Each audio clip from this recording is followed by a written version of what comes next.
Ada sejumlah keprihatinan dari berbagai unsur masyarakat mulai munculnya gejala retaknya persatuan dan kebangsaan dalam beberapa waktu terakhir. Oleh karenanya muncul semangat untuk menyegarkan kembali konsep kebersamaan dan toleransi dalam kemajemukan Indonesia. Namun benarkah ada kendala terbesarnya adalah terjadinya polarisasi pemikiran dalam memandang konsep kesatuan dalam kebinekaan kita? Kami akan mengulasnya malam hari ini bersama Mbak Nong Darul Mahmada, penggagas Parade Bhinneka Tunggal Ika yang hari ini tadi sudah bersama ribuan orang lain untuk menggelorakan semangat toleransi dan kebersamaan itu. Terima kasih sudah datang Mbak Nong malam hari ini. Iya, kemudian ada Bang Ray Rangkuti, Direktur Eksekutif Lingkar Madani Indonesia. Selamat malam Bang Ray, terima kasih sudah datang. Dan terakhir ada Romo Beni Susetio, budayawan yang memantau dari jauh. Hari ini juga ikut parade Romo? Oh enggak. Enggak, tapi memantau dari jauh dan mensupport ya. Mensupport. Oke, malam hari ini terima kasih Romo sudah datang juga. Saya akan ke Mbak Nong dulu. Kita akan lagi-lagi mengangkat tema bagaimana merawat kebersamaan, bagaimana kita merawat kebinekaan. Tapi sebelum saya akan tanya apa ide besar dari parade malam hari ini, tapi yang ingin menjadi pertanyaan dan ini menjadi pertanyaan publik juga Manong, ketika ada sebuah gerakan yang cukup besar juga melakukan parade di tengah eskalasi politik Indonesia yang sedang cukup tinggi, cukup memanas, terutama terkait masalah SARA ini. Banyak yang berkata atau bertanya, apakah ini menjadi aksi tandingan dari aksi yang kemudian pada 4 November lalu dilakukan oleh sebagian kelompok yang telah memutihkan pusat kota Jakarta. Bagaimana jawaban Anda? Iya, kami dari penggagas acara Parade Bhinneka tadi itu dari sejak awal mengatakan bahwa ini bukanlah aksi tandingan. Nggak bisa dibilang sebagai aksi tandingan karena kalau yang namanya aksi tandingan kan jumlah masanya juga harus lebih banyak dong. Kami menggagasnya ini hanya dalam jangka waktu cuma 5 hari dikarenakan keprihatinan bersama melihat misalnya kita perbedaan di kalangan masyarakat itu kok tidak seperti susah ya, sulit gitu loh. Memicu dari dari gagasan parade ini awalnya sebenarnya misalnya kejadian dibulinya habis-habisan Buya Syafi'i. Itu saya melihat kok banyak sekali yang perasaannya itu seperti saya gitu kan, sedih gitu kok Buya Syafi'i yang buat kami merupakan figur bapak bangsa hanya karena berbeda pendapat tapi dibully habis. Terus banyak juga seperti itu kan peristiwa juga di lapangan juga begitu gitu. Jadi ini kemudian termasuk demonstrasi 4 November juga menjadi itu juga kayak ini semacam trigger juga gitu karena dari demonstrasi itu kemudian kelompok-kelompok minoritas ini kemudian saya melihatnya mungkin bisa jadi saya salah tapi kelihatannya itu semakin takut juga gitu loh. Jadi semakin tenggelam, jadi semakin tidak mau menampakkan keberbedaannya gitu. Karena apa? Orang seperti Buya Syafi'i yang berbeda aja gitu dengan kelompok yang banyak itu gitu yang kemarin aksi itu kan dibully habis, apalagi misalnya yang tidak punya pengaruh apa-apa istilahnya gitu kan. Dan minoritas secara suku, secara ras, secara agama betul gitu. Nah, karena itu kemudian kita bilang wah ini kita harus mengingatkan kembali. Kita harus merayakan kembali yang namanya kebinekaan Indonesia. Bagaimana kemudian gagasan ini, semangat untuk mengingatkan kembali kebinekaan, keberagaman Indonesia itu digagaskan dalam sebuah bentuk aksi kampanye juga, aksi kampanye untuk menggelorakan ini? Iya, kita sebenarnya menyebutnya itu bukan aksi ya. Karena dari sejak awal konsep kita merayakan itu lebih bersifat rileks ya. Kita ingin merayakan itu sifatnya merayakan kebinekaan itu sifatnya lebih bergembira gitu loh, menerima, bergembira, happy istilahnya kegiatan yang ya seperti misalnya kalau hari Minggu tuh Car Free Day yang siapa aja bisa datang dan lain-lain. Jadi tetapi message-nya tuh ada gitu loh, yaitu bineka. Kita Indonesia itu bineka. Nah karena itu kalau kita lihat tadi dari konsep acaranya aja, kita perlihatkan, kita munculkan tari-tari atau kesenian daerah, tradisi agama juga gitu kan, semuanya meskipun tentu saja tidak bisa ditampilkan semua karena waktunya juga nggak cukup dan kita banyak juga sekali tarian Indonesia dan banyak gitu. sekali dan juga keterbatasan kami gitu. Jadi ini lebih ke representasi aja bahwa hanya segini aja yang kita tampilkan itu sudah begitu kaya. Hanya segini aja yang kita tampilkan, Indonesia itu begitu indah, begitu warna-warni gitu. Nah, kenapa hal-hal kayak gini tuh tidak kita rayakan? Kenapa hal-hal yang kayak gini tuh tidak membuat kita bangga, bersyukur? Loh malah yang katakanlah yang kelompok-kelompok yang dianggap berbeda itu kok malah takut, kok malah dikecam, kok malah dikucilkan. Itu nggak boleh gitu. Maksudnya kita ingin mengatakan jangan seperti itu. Ayo kita rayakan perbedaan, ayo kita rayakan kebinekaan. Jadi pesannya memang pesan moral dan pesan kebangsaan. Betul, makanya dari sejak awal kita bilang ini adalah pesan gerakan moral, bukan gerakan misalnya aksi tandingan 411. Mungkin momentumnya aja ya, maksudnya mungkin timingnya aja. Karena itu saya juga memaklumi ketika ada kekhawatiran dari beberapa orang atau sebagian orang atau juga aparat keamanan sendiri terhadap kegiatan kami yang meminta misalnya ada kekhawatiran dari aparat keamanan sendiri, betul, karena dianggapnya misalnya acara ini dikhawatirkan sebagai aksi tandingan. Dan itu udah kami jelaskan dengan baik bahwa kami bukan aksi tandingan. Kelihatan dari sejak awal kesepakatan kami juga bahwa kita tidak membawa identitas kami. Kami sebagai dari mana, enggak, kami melebur menjadi satu bangsa dan itu kami perlihatkan betul gitu loh di dalam kegiatan tadi itu. Tapi gitu. namanya sosial media kan tuh ramai sekali Mbak ya. Ini juga diperbincangkan. Ada yang mengapresiasi, nggak sedikit juga yang membuli juga gerakan hari ini. Kalau mungkin banyak orang yang termasuk presiden yang menganggap bahwa aksi 4 November yang lalu ditunggangi aktor politik untuk kepentingan politik tertentu. Tidak sedikit juga yang bilang bahwa parade kali ini juga ditunggangi aktor politik untuk kepentingan membela aktor politik tertentu gitu. Gimana Anda menjawab tudingan ini? Ada nggak kaitannya? Gampang sekali. Terutama pilkada DKI lah yang paling dekat gitu. Betul, gampang sekali kalau menjawab pernyataan itu. Kalau kami terkait dengan misalnya dalam hal ini adalah Ahok, kami juga sudah mendengar itu. Karena mungkin yang muncul penggagasnya itu adalah Ahokers gitu ya, maksudnya pendukung Ahok. Tapi juga sebenarnya enggak juga, ada Kiai Nuril, Gus Nuril yang juga bukan Ahokers gitu. Terus ada beberapa orang teman-teman juga tidak mau dikaitkan dengan Ahok. Karena memang kita bukan itu. Sebenarnya kalau misalnya ada kaitannya dengan Ahok, kita tentu saja bergeraknya itu atau kegiatannya itu sekarang. Kenapa? Ya kalau misalnya mau menekan supaya misalnya polisi tidak menjadikan Ahok sebagai tersangka ya bukan sekarang dong, tapi sebelum aksi gelar perkara itu gitu loh. Jadi ini nggak benar juga kalau dibilang ada kaitannya dengan dukung-mendukung, nggak ada sama sekali. Dan itu kita buktikan secara konsisten misalnya dalam pernyataan kita. Ya tidak ada sama sekali dukung-mendukung soal politik praktis atau politik yang sekarang terjadi. Yang kedua, dari sejak awal isunya adalah isu kebinekaan. Bahkan kita komitmen ketika kita bergabung bersatu dalam parade ini, kita tidak ada dilarang sama sekali untuk membawa atribut organisasi, partai dan lain-lain. Peraturannya seperti itu. Peraturannya seperti itu dan itu jelas sekali gitu. Nah, ketika makanya ada kelompok-kelompok masyarakat yang karena antusias ya, kita mempersiapkan ini 5 hari terus antusias, banyak yang telepon ke saya. Itu syarat utama yang kami katakan adalah kami senang teman-teman, karena siapapun misalnya FPI pun misalnya mau mendukung acara kami karena memang komitmen terhadap kebinekaan, kami pun akan terima, tapi dengan satu syarat bahwa tidak ada atribut-atribut atau kata-kata yang memang memang kita ya komitmen aja dalam kebinekaan itu. Elemen 4 November yang lalu yang kemudian berdemonstrasi pada 4 November yang lalu juga ikut dalam parade ini untuk mendukung kebinekaan. Ini kan isunya, temanya ini kan tema sangat makro, sangat global gitu.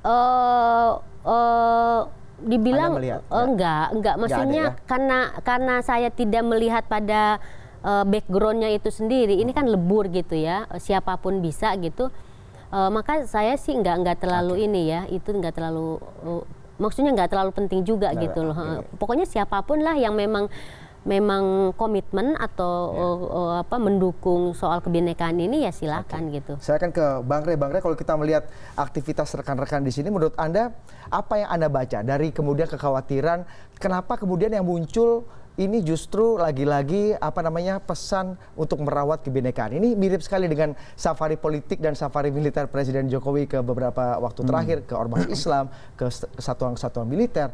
Pesannya boldnya sama, menjaga keutuhan NKRI, keberagaman, pluralisme, kurang lebih seperti itu. Dan rekan-rekan kemudian civil society juga menggelorakan hal itu. Apa yang kemudian terbaca dari aktivitas ini? Ya, yang jelas itu ada kekhawatiran terhadap melunturnya perasaan sebagai sesama anak bangsa.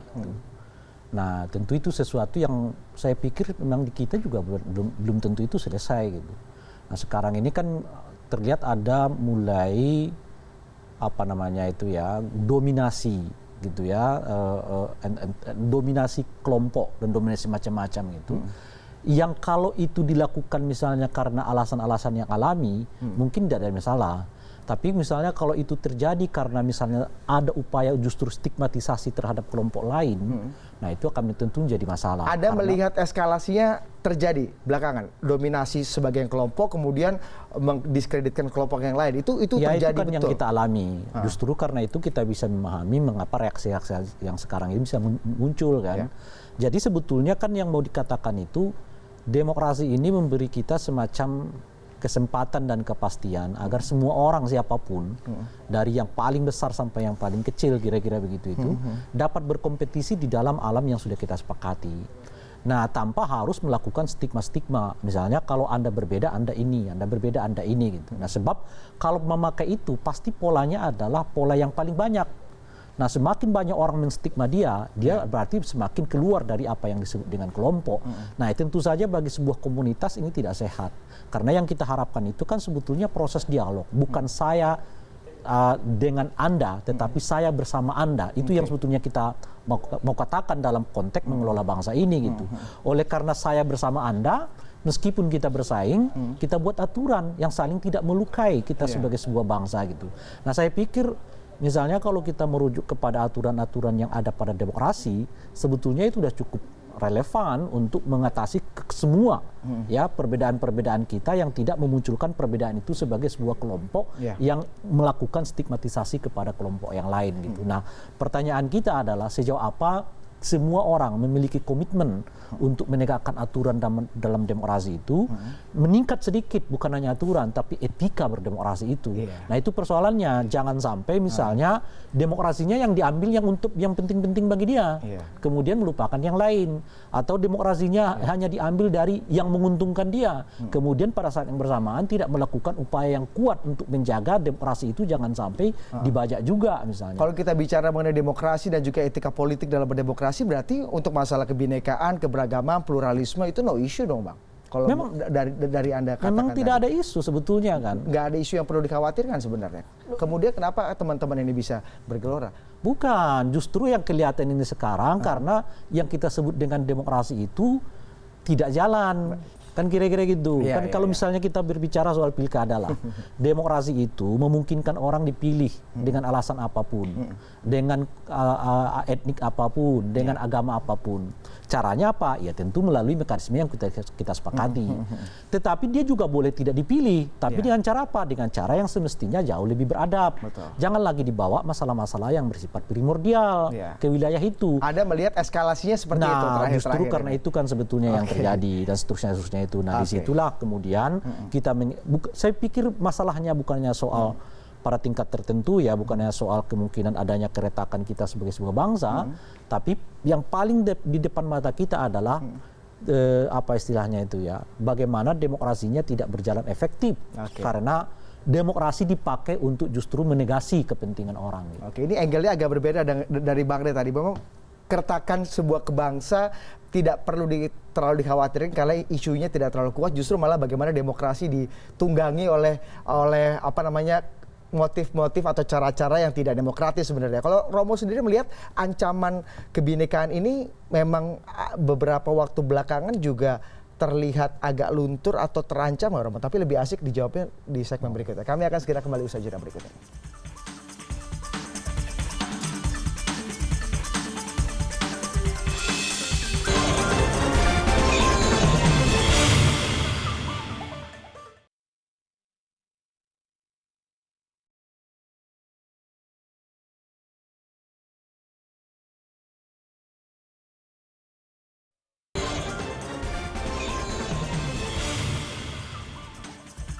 Ada contoh kerjasama dan toleransi dalam keberagaman muncul dari Samarinda pasca peledakan bom gereja hari Minggu yang lalu. Polisi dan warga Sengkotek Samarinda, Kalimantan Timur pada Jumat pagi yang lalu membersihkan lokasi ledakan bom gereja Okumene di Samarinda pada Minggu lalu. Kegiatan ini dilakukan untuk mengembalikan tali silaturahmi antar warga kota Samarinda pasca insiden bom. Aparat gabungan TNI Polri bersama komponen masyarakat dan tokoh lintas agama melakukan kerja bakti pada Jumat pagi. Mereka membersihkan gereja Okumene Sengkotek Samarinda. Selain untuk memulihkan situasi keamanan, kegiatan ini juga dilakukan untuk menghilangkan trauma masyarakat. Polisi pun memastikan bahwa situasi di lokasi kejadian saat ini dalam kondisi aman dan kondusif. Kalau kita lihat di layar kaca kita bisa lihat ini warga dari lintas agama, tidak hanya umat Nasrani tapi juga umat Muslim juga ikut membantu membersihkan masjid yang kemarin menjadi korban peledakan bom Molotov.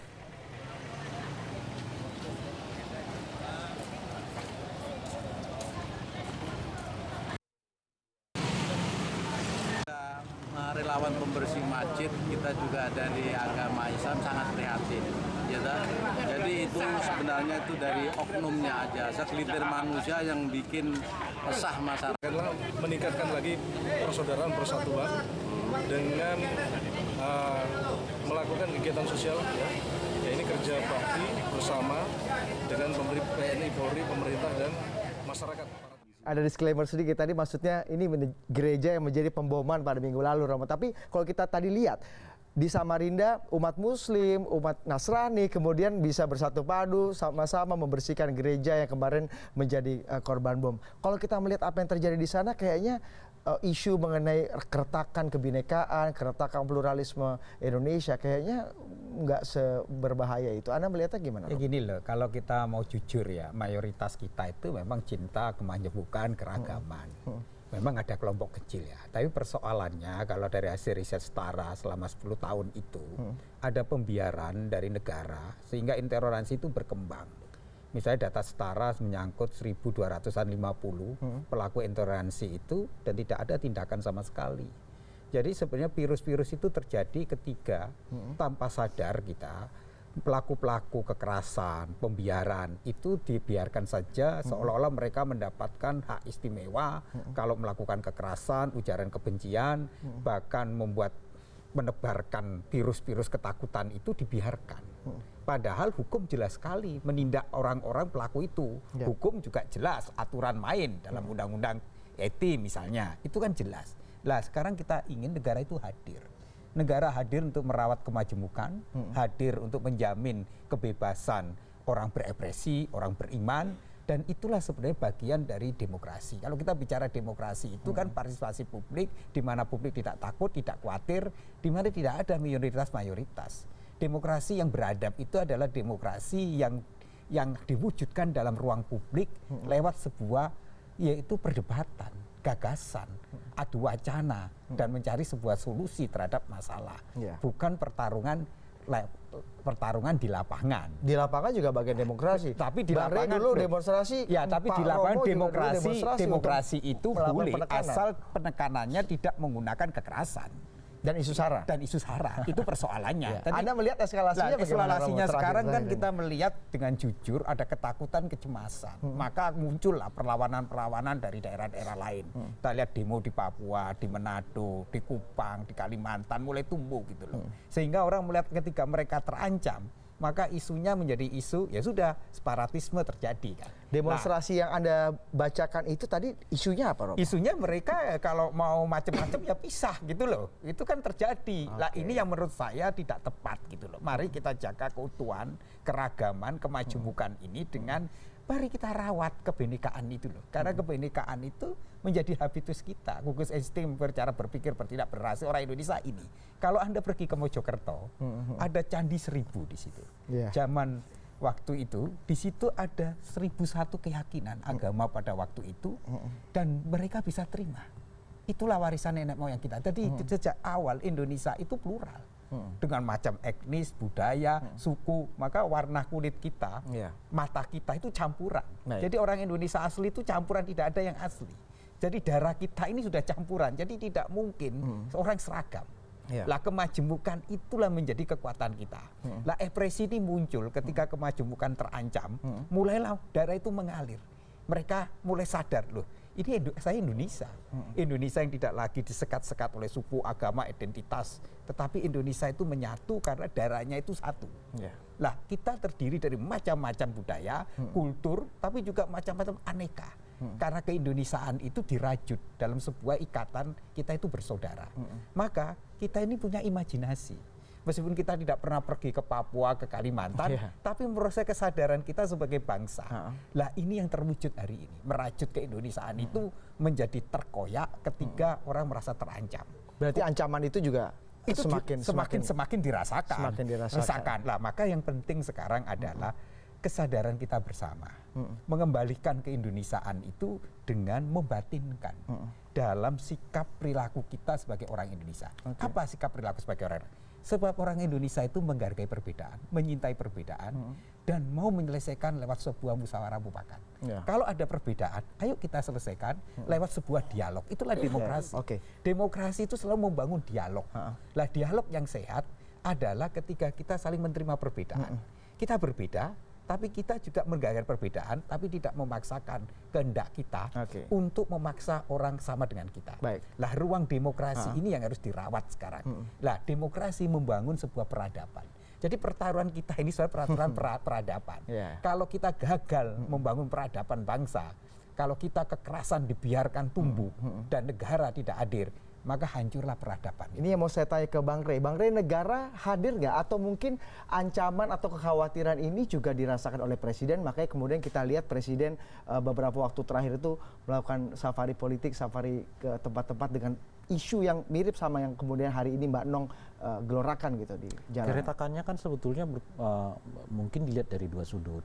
Jadi ada retak secara politik, ada memang kita retak secara kultural kan. Nah yang dilakukan oleh kawan-kawan ini kan sebetulnya merawat perbedaan di wilayah kultural itu. Sementara menurut saya yang dilakukan oleh Presiden merawat perbedaan di wilayah politik. Nah jadi ini sebetulnya belum ketemu.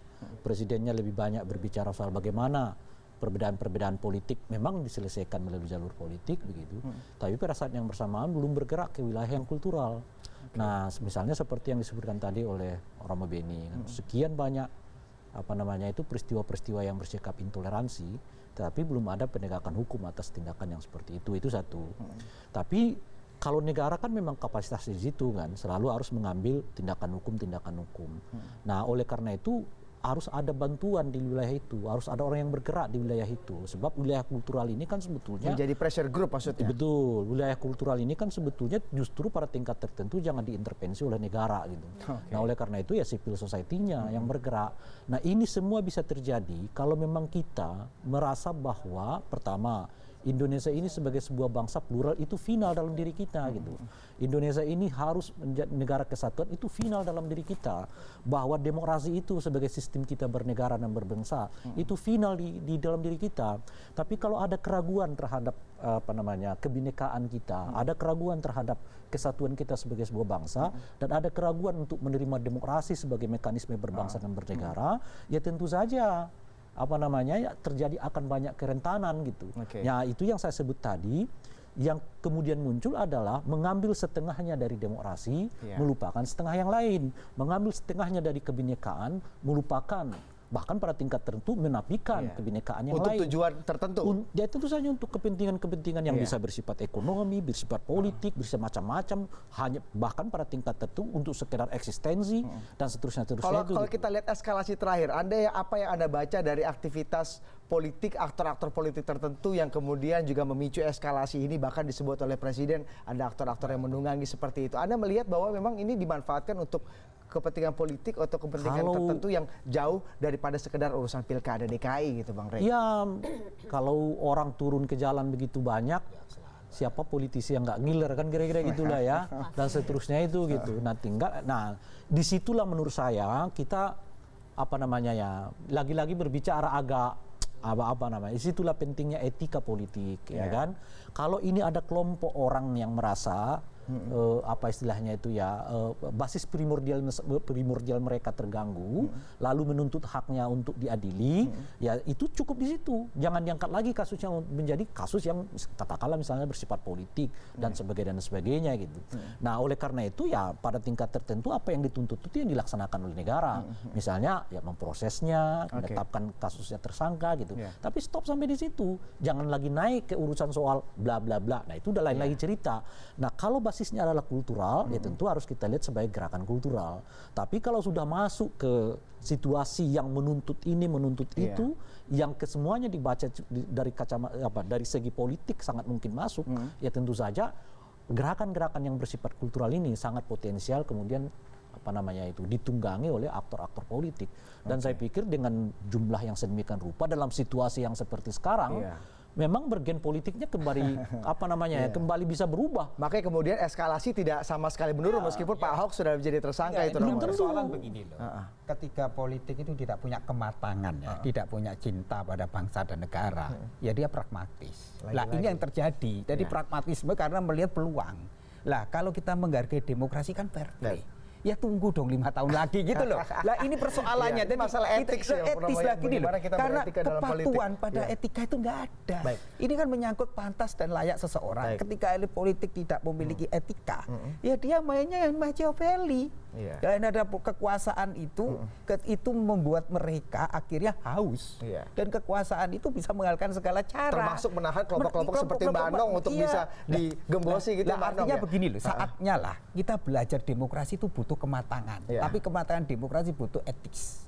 Lah etis itu menyangkut kesadaran bahwa seorang politikus harusnya menjadi negarawan. Ini yang nggak ada. Kalau mentalnya tidak jadi negarawan, ini dia hanya mencari kesempatan gitu loh. Saya masih meraba-raba siapa yang diincar oleh Romo dengan omongannya ini ya. Siapa sih Romo yang diincar? Masyarakat itu paham lah ya siapa yang. Mungkin masyarakat paham tapi saya nggak paham. Nanti saya mau tanya Romo habis break ini. Tapi saya mau ke Mbak Anong dulu. Mbak Anong, kalau tadi kita melihat bagaimana ini kan bagaimana demonstrasi demokrasi tidak hanya dijalankan dengan prinsip-prinsip prosedural demokrasi, tapi juga harus punya etik, nuansa etik dan pluralisme di dalamnya. Tapi kita bicara mengenai proses menyelenggarakan parade ini. Saya dengar juga Mbak Anong banyak teman-teman yang menyelenggarakan parade ini juga mendapatkan tekanan yang luar biasa, hujatan kanan kiri gitu. Ada cerita tentang ini nggak Mbak Anong yang mungkin bisa dibagikan kepada kita? Ya enggak mungkin karena konstelasinya yang begitu tajam sekarang ya. Jadi mungkin ada kehati-hatian lah istilahnya, kehati-hatian dalam bersikap gitu. Itu juga yang disampaikan oleh beberapa teman misalnya dan juga aparat keamanan ketika menyikapi tentang waktu itu masih rencana acara kita. Jadi dianggapnya kalau misalnya yang kita lakukan tadi itu akan memancing pihak-pihak yang katakanlah ini kan presiden sudah melakukan sowan kemana-mana gitu ya. Untuk meredam. Nah itu untuk meredam. Nah dikhawatirkan kejadian acara kita tadi itu bisa memancing karena dianggap ya itu tadi seperti di pertanyaan awal adalah tandingan gitu, tandingan dalam tanda kutip. Padahal kita nggak seperti, justru kita kan ingin menyalurkan ekspresi masyarakat yang ingin mendukung Pak Presiden kita. Karena apa? Di media kan kita melihat bahwa Pak Presiden ini kan sedang kerja serius untuk merajut kembali, merawat kembali kebinekaan yang katakanlah mau diambil alih oleh segelintir kelompok ini gitu. Beliau datang ke Muhammadiyah, ke NU, ke polisi, kemana-mana gitu. Nah kita kan melihat itu dan kita ingin mengekspresikan bagaimana cara mendukung ya seperti yang dilakukan oleh Pak Presiden ini gitu. Nah saya kira saya melihat antusiasme masyarakat yang ikut dalam acara tadi itu adalah bagian dari ekspresi itu, selain ingin merayakan kebinekaan yang kami memang fasilitasi gitu ya. Maksudnya kami selenggarakan gitu. Tetapi tuntutan acara tadi itu juga kan sebenarnya itu selain misalnya pertama merawat Pancasila UUD 45 dan Bhinneka Tunggal Ika, itu adalah salah satunya kita ingin kepemimpinan yang sekarang ini yang konstitusional itu jangan diganggu-ganggu deh gitu loh. Kita tunggu kalaupun misalnya itu sabar sampai pemilu mendatang. Jadi itu yang kita tegaskan. Enggak, maksudnya makanya agak heran juga gitu loh ya ketika misalnya ada pemahaman di aparat itu. Saya kebetulan yang ini ya, yang bernegosiasi dengan banyak orang. Gitu. Itu untuk menjelaskan itu dan kami kan harus juga memfasilitasi masyarakat yang benar-benar antusias itu. Dan bentuk dari dukungan terhadap kepemimpinan sekarang itu ya adalah juga merawat kebinekaan itu. Ada menarik dari pernyataan Mbak Nong tadi dikatakan bahwa ada gerakan-gerakan aktivitas-aktivitas yang ingin mencerabut lagi kebinekaan. Dari tadi kita bicara mengenai bagaimana merawat kebinekaan, saya belum ketemu jawaban yang clear sekali. Indikasinya apa yang tadi kemudian Mbak Nong ungkapkan, tapi lebih asik kalau kita bicara indikasi-indikasinya apa. Usai jeda berikut ini. Kami akan segera kembali saat lagi.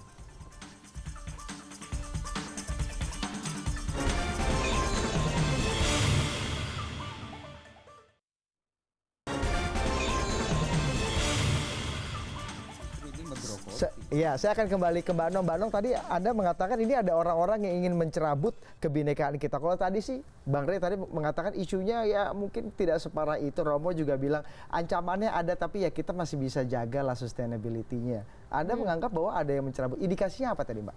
Ya, yang paling clear lah. Ya, salah satunya tadi itu di acara kegiatan kami itu kita menggelar yang namanya doa keprihatinan terhadap Olivia ya, terhadap Intan Olivia. Karena kita anggap bahwa kasus pemboman yang terjadi di Samarinda yang tadi juga diberitakan yang kemudian malah menciptakan silaturahmi antar warga itu kan sebenarnya dilakukan kalau menurut kami itu ya dilakukan oleh yang ingin punya kehendak mencerabut itu gitu loh. Jadi indikasi itu kan sebenarnya bukan hanya satu kali, bukan hanya itu saja yang terjadi, sebelumnya juga ada. Cuma yang ke peristiwa ini yang baru gitu. Nah ya kalau bisa dibilang peristiwa indikasi soal itu tuh banyak ya. Maksudnya kalau kita lihat hasil riset Wahid Foundation atau Setara Institute yang terus-menerus mengupdate kasus-kasus kekerasan dalam tanda kutip atas nama agama gitu, itu juga semakin mengkhawatirkan kan. Iya, kalau kita bisa tampilkan juga grafisnya, mungkin produser saya bisa menampilkan bagaimana grafis survei terakhir dari Wahid Foundation terkait dengan radikalisasi. Silakan dilanjutkan juga, Manong. Iya, nah jadi bahwa yang terjadi di dalam masyarakat itu ya itu kita tidak bisa kita bantah gitu. Dan itu menciptakan juga kekhawatiran di kalangan masyarakat kita. Baik. Sehingga mungkin ada yang kalau misalnya yang reaktifnya itu kan macam-macam. Ada yang reaktifnya sangat misalnya ya takut akhirnya makin nyungsep. Ada yang seperti teman masyarakat Papua yang melawan gitu kan langsung separatis gitu. Ya itu reaksi macam-macam. Tapi makanya di situ kita kemudian perlu kembali merajut itu. Jangan sampai makanya tadi itu di dalam orasi sebenarnya saya tuh mengusulkan Bang Ray ini jadi korlap itu saya cari ininya tapi kehilangan kontak. Kita terus mengingatkan jangan sampai kita seperti Suriah, jangan sampai kita seperti negara-negara yang udah ya itu ini Indonesia adalah pertaruhan sebagai mayoritas Muslim, gitu ya. Kita akan lihat dulu Mbak Nong ini bagaimana survei terakhir Wahid Foundation ini ya. Mayoritas Muslim memang menolak tindakan radikal 72% ini. Tetapi yang kemudian bersedia melakukan tindakan radikal bila ada kesempatan itu sekitar 7,7%, hampir 8% masyarakat Muslim Indonesia. Tapi yang pernah melakukan tindakan radikal 0,4%. Ini dalam survei Wahid Foundation ada 11 juta dari 150 juta Muslim Indonesia sudah dan siap untuk bertindak radikal. Meskipun 11 juta itu sedikit dibanding 150 juta, tapi 11 juta kan secara numbers kan kalau bisa tersebar di mana-mana angka yang besar. Ini dan itu kan nanti kan korbannya juga kan, dampaknya juga. Mengkhawatirkan nggak angka-angka seperti ini? Kalau buat saya sih tetap mengkhawatirkan ya. Jangan dilihat pada angka prosentasenya. 72% mayoritas masih pro keberagaman. Tapi kan lebihnya ke silence. Iya. Gitu loh. Lebih kepada yaitu yang tadi kalau misalnya ketika ada sesuatu kemudian reaksinya apa? Ada yang diem, tambah takut, nyungsep gitu. Ada yang nggak peduli sama sekali. Ada yang udah, ayo kita melawan gitu. Jadi 72 itu juga macam-macam juga gitu dalam menyikapi hal ini. Nah, sementara yang pernah melakukan tindakan radikal itu lebih solid. Betul. Ini ada 11 juta orang nih. Nah, itu lebih solid gitu loh. Juta. Lebih solid. Jadi 11 juta itu lebih banyak dari penduduk Singapura itu, Mbak. Makanya gitu. Nah, itu yang kita perlu antisipasi juga karena itu kampanye atau pendekatan-pendekatan seperti yang tadi Ray buat kita ini kan kalangan civil society, kalangan masyarakat biasa, ya tindakan-tindakan kultural, pendekatan untuk mengampanyekan atau menerangkan betapa pentingnya yang namanya kemajemukan, kebinekaan itu ya perlu terus-menerus di ini. Romo, gimana caranya bisa menjadikan isu ini tidak hanya isu elit, isu yang dibicarakan di meja CNN Indonesia, tapi juga bisa sampai dirasakan dan dilakukan oleh dan dianggap sangat perlu oleh semua masyarakat Indonesia? Ya, pertama-tama ada kesadaran bersama ya bahwa keutuhan bangsa ini menjadi juga ancaman kita bersama. Jadi kalau masyarakatnya sadar, aware, masyarakat itu merasa ini menjadi ancaman, ya ada dibangunkan dari tidurnya. Lama masyarakat kita ini menganggap bahwa ini bukan ancaman. Toh masih mayoritas itu kan orang yang teroran, orang yang berbagai perbedaan. 72% masih banyak lah. Tetapi hati-hati. Karena apa? Kalau kelompok yang mayoritas ini diam, silent, tidak melakukan sesuatu, ya akibatnya ya dianggap tidak ada. Nah, ini yang ruang publik kan dikuasai kelompok mereka. Anda lihat tirani minoritas itu ya, kemudian muncul nggak, Romo? Ya akan muncul gitu loh. Karena apa? Terakhir ini deh, eskalasi terakhir ini. 10 tahun itu meningkat sebenarnya. 10 tahun terakhir. Ini meningkat dari hasil riset Setara itu, maka Setara buku terakhir kan meminta negara harus mengambil inisiatif. Karena kalau tidak ini warning. Karena kalau enggak ini akan membuat kita sebagai bangsa mengalami disintegrasi sosial. Artinya sebagai bangsa kita kehilangan momentum untuk apa? Menjadi bangsa yang maju ke depan. Ini pertaruhan kita. Sebab kalau kita tidak serius menangani ini berbahaya. Maka Setara selalu mengingatkan, negara harus bertindak. Negara tidak boleh kalah. Negara jangan membiarkan ini terus berkembang. Caranya apa? Tidak bisa. Maka harusnya ideologi Pancasila ini yang diperkuat. Bagaimana ideologi Pancasila itu menjadi gugus insting yang cara berpikir, bertindak, bernalar, berrelasi kita. Maka Soekarno mengatakan, kalau engkau jadi Katolik, jadilah Katolik Indonesia. Jadi beragama yang beradaptasi, berkultur keindonesiaan itu menjadi lebih penting sekarang. Jadi ini persoalan di mana-mana. Negara tidak hanya Indonesia. Negara Amerika juga menghadapi persoalan. Negara Eropa masalah. Nah, Indonesia ini adalah tempat di mana kita terakhir mempertaruhkan apa yang diajarkan oleh bapak bangsa kita. Kalau kita percaya kebinekaan itu menjadi kekuatan kita, ini peluang kita menjadi bangsa yang besar. Karena potensi kita akhirnya menjadi kekuatan besar untuk dunia ke depan itu Indonesia pertaruhan. Lah problem kita hari-hari ini adalah negara lemah. Negara lemah. Seolah-olah negara itu tak mampu untuk mengatasi ini. Dan tidak hanya pendekatannya, tidak hanya politik, tetapi pendekatan kultural. Maka disinilah negara harus merawat orang-orang seperti Buya Shafi'i.